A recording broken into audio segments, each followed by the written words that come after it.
बोलो जयकारा बोल मेरे श्री गुरु महाराज की जय। श्री पंचम पातशाह जी महाराज श्री संत नगर महामहिम इस पावन धरती को श्री सतगुरुदेव महाराज जी तृतीय पातशाह जी ने परमार्थ हेतु बनाया था। यहाँ एक टाली के नीचे विराजमान होकर शब्द अभ्यास और श्री दर्शन इसे किरदार्थ करते थे।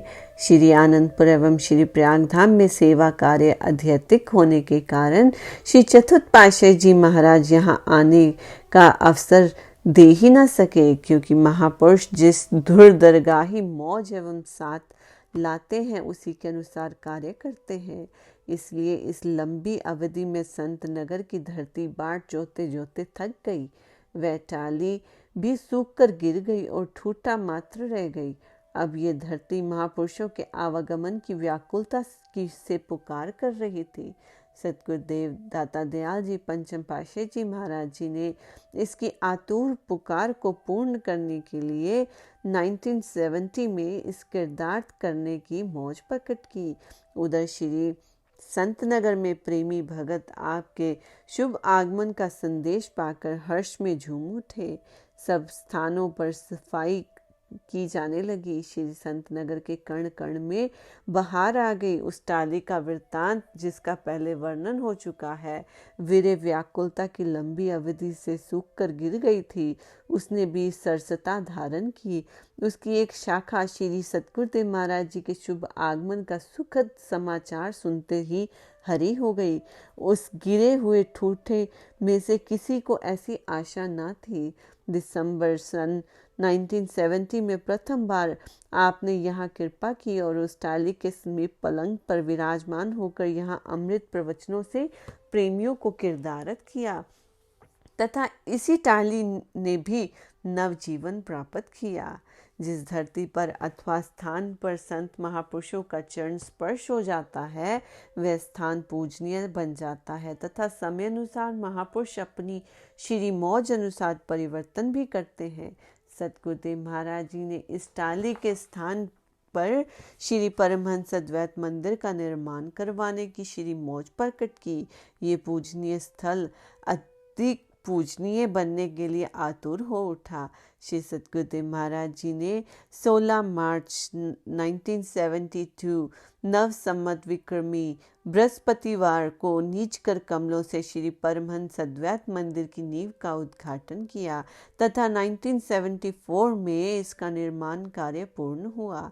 श्री सतगुरुदेव महाराज जी ने 14 मार्च सन 1974 तदनुसार शुभ चैत्र संक्रांति संवत 2030 बृहस्पतिवार को नीच कर कमलों से श्री परमहंस अद्वैत मंदिर में श्री परमहंस महान विभूतियों की प्रतिमाएं विराजमान की तथा इसके पश्चात विधि पूर्वक श्री आरती पूजन किया गया।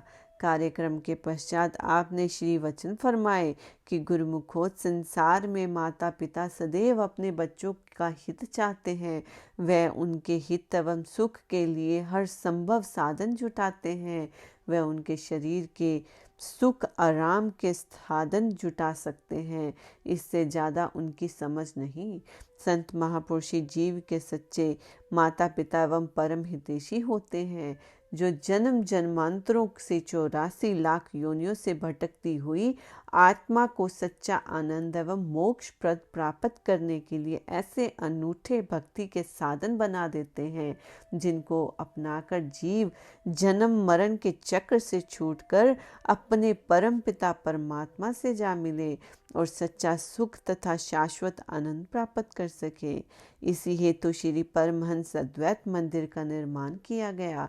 सत्पुरुषों के इसने इसलिए इस रचना को रचा कि यहाँ से सभी प्रेमी गुरुमुख सच्चे सुख को पा सकें। यहाँ रहने वाले तथा समीपवर्ती स्थानों पर रहने वाले प्रेमियों के लिए ये एक लोक परलोक स्वारने का साधन बना दिया। यहाँ आकर भक्ति के अभिलाषी आरती पूजा सत्संग सेवा से अपनी मनोभिलाषा पूर्ण कर जीवन सफल बना सकें। यही चीज़ ही सत्पुरुष सेवकों को बख्शीश करते हैं, जो दायमी हो, सदा रहने वाली हो, जो लोक परलोक में संग जा सके। ऐसी बख्शीश संसार में और कोई नहीं कर सकता। सतपुरुष ही धूमधाम से संदेश लाते हैं। जिन जीवों की जन्म जन्मों की मांग होती है कि ऐसे साधन उपलब्ध हो जाएं जिनसे उन्हें सच्चा सुख प्राप्त हो सके, तो कुदरत की तरफ से उसका इंतजाम भी हो जाता है। सतपुरुष इस कार्य की पूर्ति के लिए संसार में आते हैं और ऐसे भक्ति के साधन जुटाते हैं।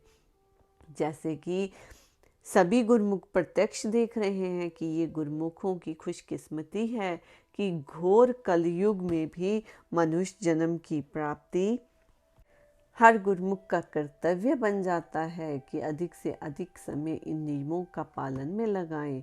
इस प्रकार इन साधनों को अपनाते हुए गुरुमुख और अपने वास्तविक लक्ष्य को प्राप्त कर जीवन सफल बना लेते हैं। जैसे आज श्री आरती पूजा का कार्यक्रम हुआ है, इसी प्रकार ये नियम सर्वदा के लिए प्रातः संध्या चलता रहेगा। वचन अमृत के पश्चात गुरु महिमा के भजन गाए तथा प्रसाद बांटा गया। इस प्रकार श्री संत नगर परमार्थ का केंद्र बन गया, जो कि हजारों प्रेमियों को ज्ञान अमृत का पान करवाकर लाभान्वित कर रहा है। आप वर्ष में 2-3 बार यहाँ श्री दर्शन देकर प्रेमी जिज्ञासुओं को अपनी मनहरण लीलाएं दिखाकर उन्हें सेवा, सत्संग एवं भक्ति का सौभाग्य प्रदान करते रहे। ये सेवकों पर आपके महान उपकार हैं। इस रेतीली धरती पर सुवासित फूलों से युक्त वाटिकाएं सुशोभित हो रही हैं। आपने श्री सत्संग भवन, जलपान गृह, कार्यालय, लंगर आदि का निर्माण करवाया। आवास के क्षेत्र को विशाल रूप प्रदान कर संगतों को रहने की सुख सुविधा प्रदान की। इसी प्रकार आगरा के समीप एक स्थान प्रेम बाग है, जहाँ पर तृतीय पातशाही जी महाराज समय समय पर कृपा फरमाते थे। ये स्थान भी आपकी कृपा दृष्टि की बाट जो रहा था। आपने यहाँ श्री मंदिर, सत्संग हॉल तथा लंगर आदि का निर्माण करवाकर इसे भी भव्य रूप दिया। आप यहाँ पर कभी कभी संगतों को श्री दर्शन एवं सत्संग से निहाल करने के लिए कृपा फरमाते। सभी प्रेमी जन परमार्थिक लाभ प्राप्त कर आपको श्री चरणों में आभार प्रकट करते हैं। बोलो जयकारा, बोल मेरे श्री गुरु महाराज की जय, बोलो साचे